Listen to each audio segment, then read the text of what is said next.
ঐতিহাসিক আয়োজনের পথে আরও এক ধাপ এগোলো ব্রিগেড প্যারেড গ্রাউন্ড।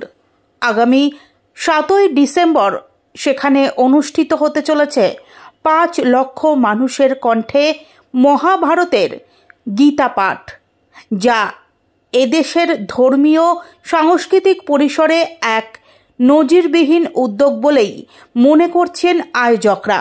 এই মহাযজ্ঞের আনুষ্ঠানিক সূচনা হলো আজ দুপুর 12টা নাগাদ কলস যাত্রার মাধ্যমে।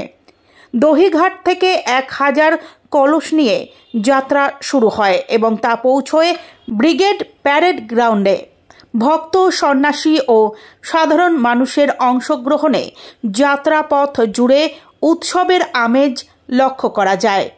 আয়োজকদের দাবি, ব্রিগেডে বহু বছর ধরে নানান রাজনৈতিক সভা হলেও গীতা পাঠের মতো বৃহৎ আধ্যাত্মিক অনুষ্ঠান এই প্রথম। তাই এই আয়োজনকে কেন্দ্র করে শহরে তৈরি হয়েছে বিশেষ উৎসাহ ও কৌতূহল।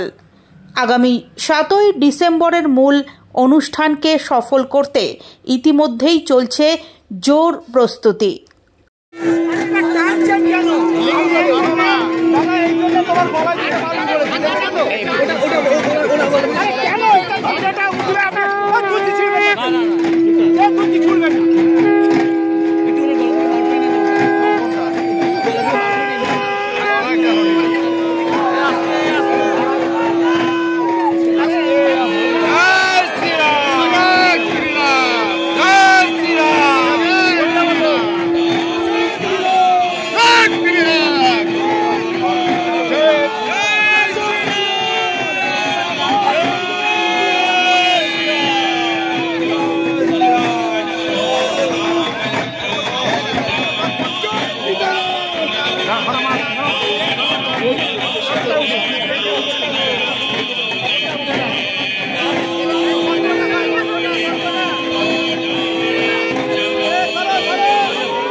কি হচ্ছে?